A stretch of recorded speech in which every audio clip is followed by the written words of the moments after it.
राज्य में लोकसभा चुनाव को लेकर हलचल बढ़ी हुई है और कई तरह के राजनीतिक कयास और बयानों का दौर भी जारी है। लेकिन इन सब के बीच एक खबर भी बहुत महत्वपूर्ण है, वो है राज्य के पूर्व मुख्यमंत्री हेमंत सोरेन से जुड़ी हुई।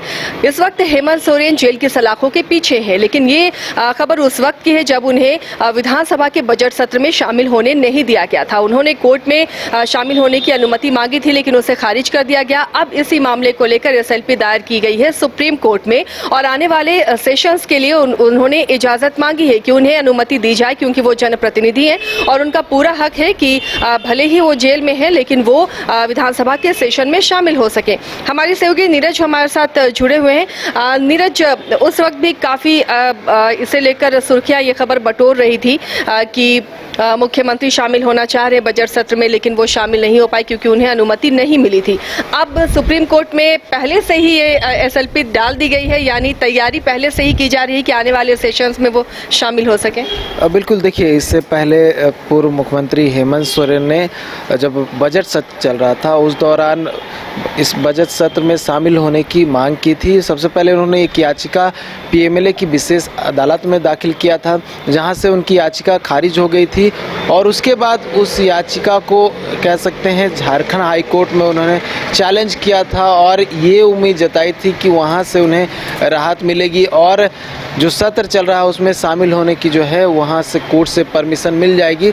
लेकिन कोर्ट से परमिशन नहीं मिला और हाई कोर्ट ने भी उनकी याचिका को खारिज कर दिया, जिसके बाद अब जो है हेमंत सोरेन ने 18 तारीख को जो है सुप्रीम कोर्ट में SLP दायर किया है, यानी कि स्पेशल लीव पिटिशन दायर किया है और झारखंड हाई कोर्ट और लोअर कोर्ट यानी कि PMLA कोर्ट की जो याचिका खारिज करने वाली जो फैसला था उसको चैलेंज किया है। और आने वाला जो सत्र है इसके बाद, क्योंकि चुनाव के बाद जो है सत्र बहुत सारे होने हैं और मानसून सत्र भी होना, उससे पहले जो अगर कोई स्पेशल सत्र बुला लिया जाए उसको लेकर भी हो सकता है। तो अभी से जो है उन्होंने इजाज़त मांगी है और कहीं ना कहीं चैलेंज भी किया और ये कहा है कि जेल में रहने के बावजूद भी बहुत सारे ऐसे नेता हैं, मंत्री हैं जिन्हें बजट सत्र में या फिर जो विधानसभा का सत्र रहता है उसमें शामिल किया जाता है, उन्हें अनुमति दी गई है। ठीक उसी नीरज, जो धाराएं लगाई गई हैं, जिन धाराओं के तहत अभी जेल में बंद है पूर्व मुख्यमंत्री हेमंत सोरेन, क्या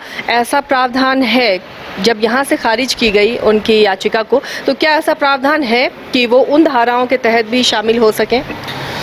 देखिए, PMLA की धाराओं के अंतर्गत अगर बात करूँ तो क्योंकि PMLA ED के तहत जो है वो धारा आ जाती है और बहुत सारे, अगर मैं बात करूँ जो याचिका खारिज की गई थी उसमें यही रीज़न दिया गया था कि PMLA की विशेष धाराओं का हवाला दिया गया था। जो कोर्ट ने उनकी याचिका खारिज की थी तो यही जो हवाला था वो दिया गया था। लेकिन अगर बात करूँ ये PMLA कोर्ट की धाराओं के, जो PMLA कोर्ट ने अपनी याचिका खारिज की थी उस समय ये हेमंत सोरेन की, उसकी बात बता रहा हूँ। अगर हाई कोर्ट की बात करूँ तो हाई कोर्ट में भी कहीं ना कहीं ये आधार बनाया गया था और इससे पहले जब पूर्व मुख्यमंत्री हेमंत सोरेन को जब यहाँ पर शक्ति परीक्षण होना था चंपाई सोरेन सरकार का और 1 घंटे का उन्हें परमिशन, हाँ जी, उस समय परमिशन मिला था, तो उस समय हेमंत सोरेन ने उस सत्र में अपना भाषण जो है दिया था विधानसभा में, उसको कहीं ना कहीं आधार ED ने बनाया था और ये कहा था क्योंकि वो रिमांड पर थे और रिमांड के दौरान जो है वो सदन में बोल नहीं सकते, एक तरह से भटकाने का प्रयास और लोगों को जो है गलत जानकारी देकर अपनी ओर जो है लोगों को खींचने का प्रयास, ये तमाम बातें जो है ED की ओर से कहा गया था। कंटेम्प्ट ऑफ कोर्ट भी कहा गया था कि कोर्ट ने उन्हें बस अपना वोट देने का अधिकार दिया था और विधानसभा सत्र में बोलने की इजाज़त नहीं थी, लेकिन हेमंत सोरेन ने उसका उल्लंघन किया। तो ये जो है ED ने अपना आधार दिया था कहीं ना कहीं और झारखंड हाई कोर्ट ने भी इसे माना था और यही वजह थी कि उनकी याचिका जो थी खारिज कर दी गई थी। तो बहुत सारे ऐसे रीजंस हैं जिसकी वजह से उनकी याचिका खारिज हुई थी। हो सकता है क्योंकि और भी बहुत सारे जो आधार, अगर बात करूँ ये तो ED की ओर से आधार दिए गए थे और हेमंत सोरेन की ओर से बात करूँ तो हेमंत सोरेन की ओर से ढुल्लू महतो, नलिन सोरेन का जो है ये दिया गया था आधार कि ये जो विधायक है ये पहले शामिल हो चुके हैं क्योंकि वो भी जेल में रह चुके हैं, उनका आधार दिया गया था और बहुत सारे पुराने जजमेंट भी जो थे वो कोर्ट में सबमिट किए गए थे और ED की ओर से भी ठीक उसी प्रकार से पुराना जजमेंट जो था वो कोर्ट में सबमिट किया गया था। दोनों ओर से जब मामला रखा गया, पक्ष सुना गया और उसके बाद कोर्ट ने अपना फैसला सुरक्षित रख लिया था और कोर्ट ने आखिर में जो हेमंत सोरेन की याचिका थी उसको खारिज कर दिया था। वैसे में हेमंत सोरेन ने चुनौती दी है और आने वाले समय में जो सत्र होना है उसमें शामिल होने की मांग की है। देखिए 1 अप्रैल को उनके SLP पे सुनवाई होना है और 2 जो सुप्रीम कोर्ट के जज होंगे उनके खंडपीठ में सुनवाई होनी है। एक जस्टिस सूर्यकांत और दूसरे हैं जस्टिस KB विश्वनाथन। ये 2 जस्टिस हैं जिनके खंडपीठ में मामले की सुनवाई 1 अप्रैल को होनी है। अब देखने वाली बात होगी कि हेमंत सोरेन ने जो झारखंड हाईकोर्ट के फैसले को चुनौती दी है उसमें क्या कुछ जो है आधार रख पाते हैं और जो आने वाला सत्र होगा उसको लेकर क्या कुछ नया आधार रख पाएंगे और सुप्रीम कोर्ट से कितनी राहत मिलेगी।